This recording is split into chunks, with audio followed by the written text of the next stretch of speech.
So I'm with Bryce Stringham, and he's going to tell us a little bit about, the places to stay, what we can do for our gathering, the Moon Lake Gathering, coming up here August 12th and 13th, 2022 in the city of Altamont at the city park.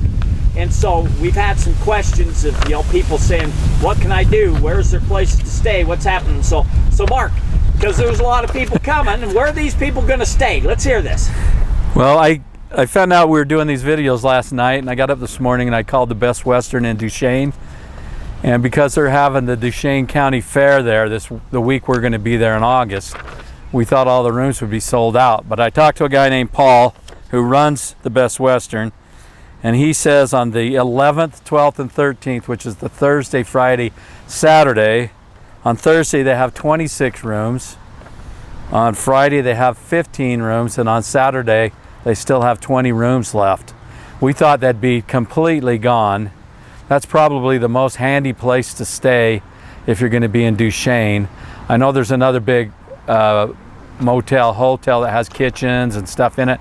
They cost a little more. I didn't call them this morning, didn't quite have time, but apparently there still are rooms in that area, not counting Roosevelt and Heber or wherever else you want to say. There's also a bed and breakfast in Duchesne that's run by Ryan Burns, and I can't remember the name of it, but he might have some places to stay right there in the city of Duchesne. So stop. How far is it from Duchesne? Do you know how far is it from Duchesne to where we're having our gathering? I call it Treasure Hunters Rendezvous, but it's the Moon Lake Gathering in Altamont. I know it's 30 miles from Duchesne to Moon Lake. So it's got to be probably half of that, maybe 3/4 of that, so 20 miles. Okay.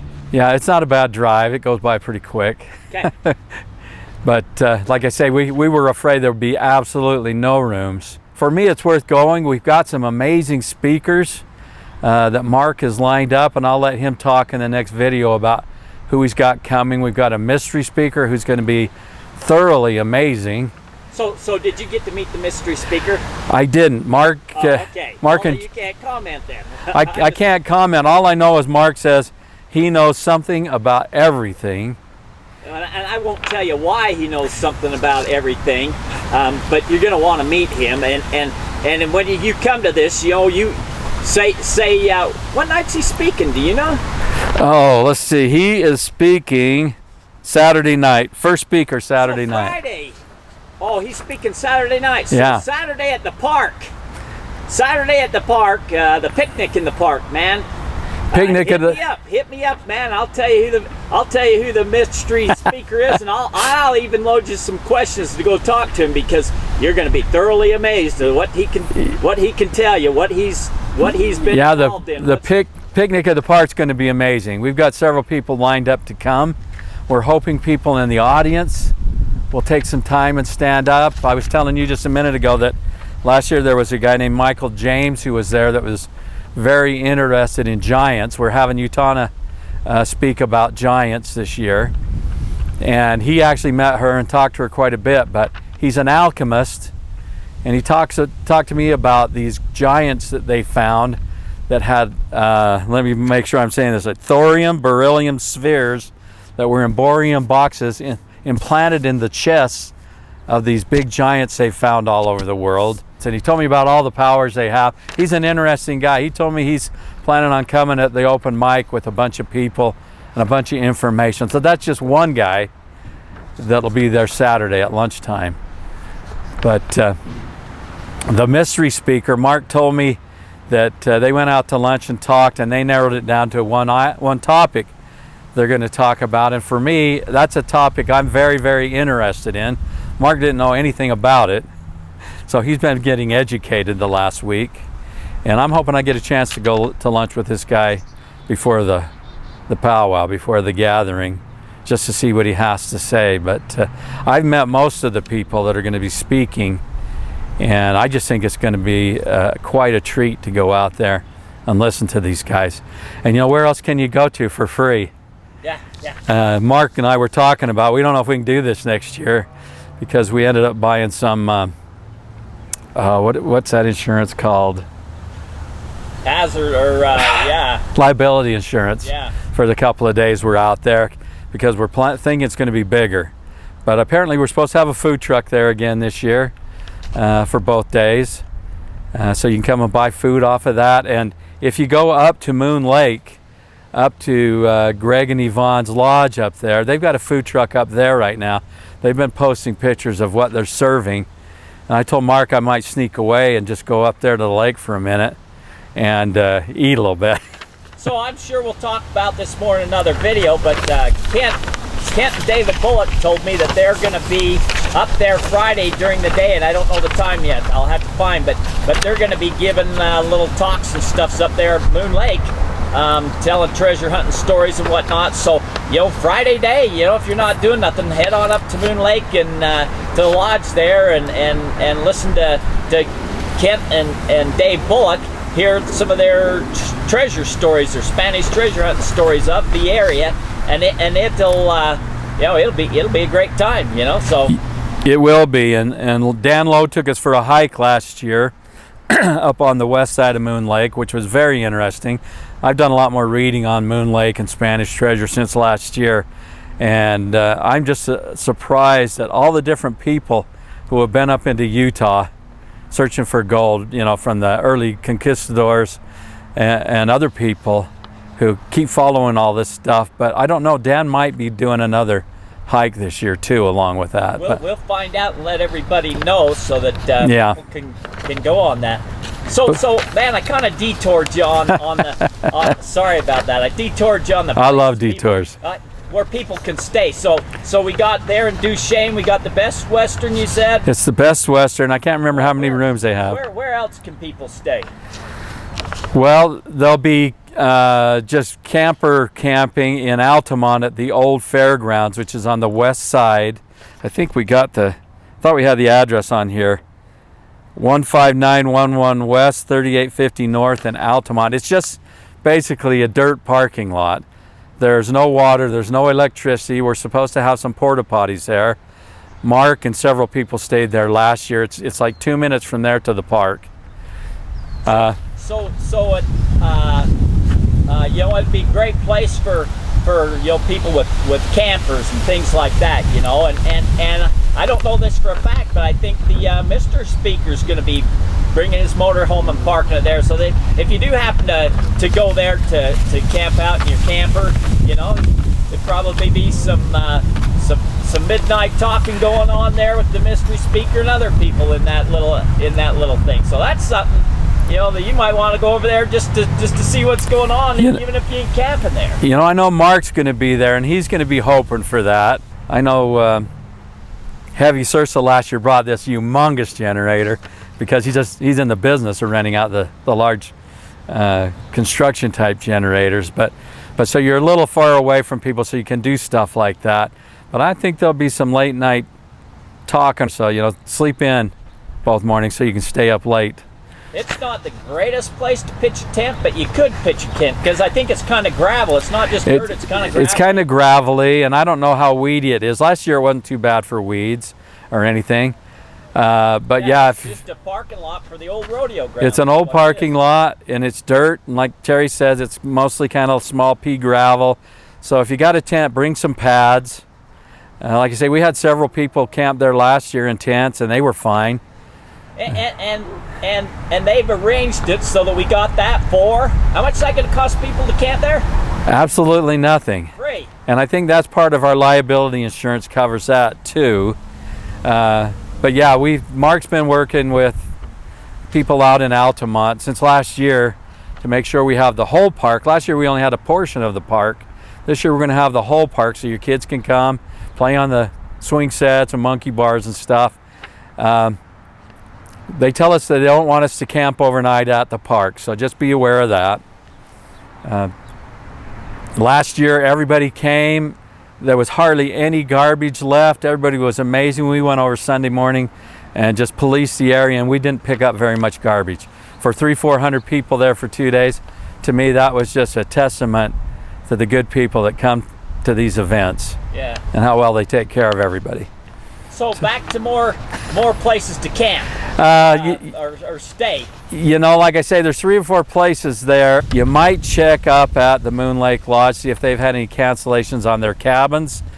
You might check with the Forest Service, recreation.gov, the Moon Lake Campground. They started reserving those back on February 12th, but they always have cancellations. And with, like I said, the price of gas, there could be places available up there. It's a beautiful place to go. Last year I had a friend with me that came, and during some off time we went up to the lodge, and one of the girls that was working in the store says, "You want to feed the hummingbirds?" And we're like, "Yeah, I guess so." So she gave us a couple of little things. We went out on the porch, and there was another family out there, but we must have had 10, 20 hummingbirds in our hands, standing on our arms, feeding the hummingbirds. So if you have little kids, they'll be amazed at that. You know, that's one thing you need to do. If you come, that's one thing you need to do. You need to go up to the Moon Lake Lodge and go there and ask to feed the hummingbirds, because that's pretty cool. You know, them little hummingbirds coming and sitting on your finger, and that's pretty cool. And there's a bunch of them there. Yeah. Yeah. As you look away from where you're standing, they're just all over the place. And they have 2 big hummingbird feeders, but they took those down and put them away so we could go out there with the little hummingbird feeders, and then you're just swarmed by hummingbirds. And the little kids that were there, they were just amazed by it. And my friend, who was my cousin, he was like, "I got to bring my grandkids up here. They'd love this." So yeah, well, the big people that I seen that was feeding the hummingbirds were just amazed by it. Well, you know, big people become little kids when they're feeding hummingbirds. So it's a good thing. So on top of that, there's some, you know, that the campgrounds, you know, by the Forest Service, you know, that costs money to camp in there. But there's some places off the side of the road where you can camp too. There's little turn-off camp spots. If they're not filled up, you know, there's places there on the way up to the Moon Lake, as long as you're not on the Indian reservation. And there's signs. You know, yeah, don't go on the Indian reservation. Yeah, there's signs saying when you're on and off there, but you know, there's camping spots there too. So yeah, and I think if you go to Facebook, you'll see our flyer that was put out this year. If you go to the Gathering at Moon Lake or Morgan Powwow, any one of those searches will take you to the Facebook page, and you can download our flyer. But it has a bunch of places that you can go to, you know, the vetrecreation.com to see, because up Rock Creek, there's a bunch of places up there too. Up by the Stillwater Dam, there's 3 or 4 campgrounds up there that may have places. Around Starvation Dam, there's 4 or 5 campgrounds, and then they're pay for, you know, type campgrounds run by the government, but they might be still plenty of camping in those places. And like I say, you're 25, 30 miles away from Altamont, which is really, you know, not a bad little trip going to and coming back, because along the way you can stop and explore a lot of different places. I don't know if we're going to do the Blind Frog or Ranch or Crystal Cave or wherever they went to last year, but when I got up there last year, a lot of people were like, "Let's go here," and so they just went. Yeah, I don't know that we will either, especially because we're going to be having the picnic in the park, you know, Saturday, and because I was kind of disappointed that I didn't have time to really meet people, because, you know, everybody showed up, we had our speakers, and then then it was time to go home, and I was so busy filming and watching the speakers that I never got to really meet people. Well, so that's why we decided to have this picnic in the park, where we can all kind of mingle and talk and hear more stories and get to know each other better, because there's a lot of great people with a lot of great stories. So well, and that's our goal, is to get you to go around and visit people, because you were kind of welded to the camera last year. And I told Mark the other day, because we have a favorite place we like to eat out there, and I don't know if I want to tell you, because if too many people are there, it might be crowded. Yeah. But we've been there a lot last year, and I told Mark, you know, because we're going out Thursday, and I told him I might go out Wednesday, just so I can go do some of the stuff I want to do. Last year I wanted to go fly fishing in the stream up there by Rock Creek. 2 or 3 of us were going to go, but they had the flood and the rain, and the river was washed out and it was muddy, so that eliminated our fly fishing trip. But if you're a fly fisherman, you know, you've died and gone to heaven to go up there to fish. So and for those that don't know, you know, the Uinta Mountains is kind of treasure trove of stories of the Spaniards, lost mines, buried treasures, and that, and the majority of these stories are right there in the in the mountains, all different directions from Altamont. You know, you got the Rock Creek area, the Moon Lake area, the Yellowstone area, and them canyons all funnel right down to Altamont.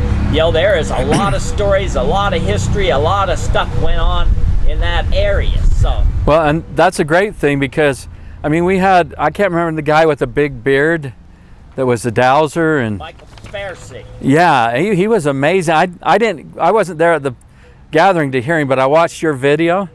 That was amazing. And that was just a guy that was in the area that came and dropped into the gathering. There's a lot of people. I think David Jukes, who helps us a little bit, he told a story about being up in Rock Creek and a guy that pulled a shotgun on him. Yeah. I mean, there's a lot of locals there with a lot of great local history and stories. Patsy Sursa, she's not speaking this year, but she's an amazing woman to sit down and talk to. Patsy and have her tell you some of her stories, because she's got a lot of them. She's got a lot of them. She's involved with a lot of famous people who have been up there looking for different things. Were you with me and Mark when we went to her house last year? I wasn't. Oh, that was for me. I told Mark I have more fun go visiting the people that are going to speak at the powwow than I do when I go there, because we spend a couple of hours each time speaking to these people, and we hear the stories they're going to tell at the powwow, but we hear a lot of other stories, and we see a lot of photos of, you know, different things that they've collected or seen over the years. So that's the thing. There'll be a lot of great stories that our speakers will tell, you know, but the real stories, there'll be some stories that in small groups told that you'll never get to hear. People won't tell them any other way. You won't get to hear them. And same with some artifacts. You don't know. People can show up with artifacts and bring artifacts that's true, that you'll never get to see. They won't show everybody but they might pull off a few people here and there, you know. So just keep your eyes and ears open, you know, for what's going on, you know. That's true. I know later in the year there's the thing in Vernal where they have some professional speakers coming to talk, and you got to pay money. I think you're one of the speakers. Yep, I'm one of the speakers. So go to that and support Terry. But I think the speakers we have at this powwow this year are phenomenal. They are phenomenal. And they're coming without getting paid, so you got to take your hat off to them. Yeah, they're doing this all for free for everybody. This is where just great people. So just for to saying, you know, this isn't free to us. This is costing us some money, you know, for the porta potties, to rent the park, to, you know, the speakers are speaking to us for free, but different things like that. This is costing us some money, but this is free to you. But man, we'd love to take donations just to help without that, you know, just to help that out. So yeah, and I guess I ought to say that this year we have a sponsor from Pinnacle Construction who's given us a little bit of donation, and last year we had some buckets to donate some stuff in, and people were very generous, and I don't know if we got any of that money left from all the stuff we've been putting together, but we'll have those buckets. We auctioned off a couple of things last year, and I think they'll be planning on having some more auctions this year to help out with this, you know? Yeah. So, but again, you know, you don't feel obligated. You don't. No, you have to come and put any money in the pot at all. It's free, but man, it sure would help. It sure would be appreciated, you know. Bring a little extra cash if you want to buy something at this auction, you know. And I think and if you got something to donate for an auction. Bring something to donate it. We'll raffle it off. Yeah, and to help out, you know, doing this so we can do it again next year, you know. So. Yeah, I think Greg Gardner's probably going to have some stuff to sell. A lot of the speakers might have books again this year to sell. So have some cash in your wallet. You know, help some of these guys out. I laughed at Mark because Mark's teased me for years about, you know, the Bigfoot stuff, and he always, have you drank the Kool-Aid yet? Have you drank the Kool-Aid? And I always tell him, well, I enjoy just sipping it.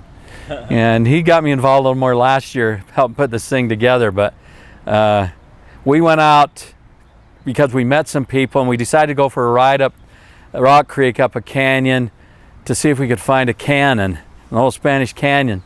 And I took my truck, and I blew a tire on the side of a hill, and we got the spare on. I'm so thankful for the people there that helped me change my tire, because I'm an old man. I don't do stuff like that very well anymore. And we parked my truck. Other people went up, and they scratched and dented, and one guy had a big dent dent in his truck. He had a piece of lumber this big sticking in the side of his truck. And Mark told me, you are so blessed you didn't go any farther. That flat tire was a blessing. And I told Mark that, you know, after running out there 5 or 6 times and doing that trip, that I'd spent a couple $1,000s. You know, most of it was on me, but it was for things I wanted to do besides the powwow and the gathering. So yeah, it's not cheap to put stuff together, but it's fun. Yeah. You know that. You go all over the place. Yeah. So, anything else you want to mention? No, we just hope we get a lot of the same people that were there last year and a lot of new faces. And like I said, we've designed it so we can get together and meet and greet a whole lot more. You got to bring your own food to the picnic on Saturday. Do you know, will the food truck be to the picnic on Saturday? Picnic in the park, the food truck? I think it is, and it's the one. It's like barbecue one? It's like the Outlaw Barbecue. It's out of Duchesne. That was pretty good food. And everybody we talked to thought it was amazing. And from what I understand, that will be there. Maybe in another video we can let people know yay or nay. But I think Greg Gardner's lined that up for us, and they were looking for some more food trucks. Like I said, with the fair in Duchesne, we kind of missed out on some of that stuff, but there may be more, but we're just not sure right now. So, but you know, if you're like me, my dad used to take me fishing, and I don't like to fish, but if I had my shotgun and my motorcycle and a lot of food, especially the food, I'm fine. Good to go, yeah. And yeah, then it's fun. So for those that are coming from out of state or far away, you know, I would suggest spending a little extra time coming to, you know, hit Vernal, which isn't very far from there. You know, they've got the dinosaur quarry where you can actually see some of these dinosaur fossils still in the quarry where they're quarrying them out. Go hit McConkey Ranch. Oh yeah, definitely. The most spectacular petroglyphs, in my opinion, of the whole United States. These petroglyphs looks like these guys are Egyptian or something like that. I mean, they're finely detailed with jewelry and I mean, it's spectacular. You need to see that. We're not that far from where Blind Frog Ranch is, if you know what that is. We're not that far from Skinwalker Ranch, you know. I mean, there's a lot of things to see and do here in the Uinta Basin area, you know. Plus, the mountains are beautiful. You know, I went with you my first time to McConkey Ranch. I was born in Vernal. I've been all over Vernal. First time I went to McConkey Ranch was with you guys and Ancient Historical Research Foundation, and it blew me away. And I thought they were totally Egyptian. Yeah, and one of our speakers will be talking a little bit about and maybe tying that into it, but I'm reading a book right now on Skinwalker Ranch that says that the Uinta Basin, Roosevelt, Vernal, Duchesne, Altamont, Blue, all of that is the most active UFO place on the planet. So, and it's interesting to me because one of the little things I read in this book was that after Custer lost the Battle of Little Bighorn, one of the generals up in that area who wasn't with Custer was assigned to come into Utah to help regulate the Ute Indians and get them on the reservation. So he was at Fort Duchesne, and I think that's the reservation there in Roosevelt. And when he came with some white soldiers, but most of his brigade or column were Buffalo soldiers, black American cavalry people that came in to Roosevelt, and they were there for quite a while. Oh. And I didn't know that even happened.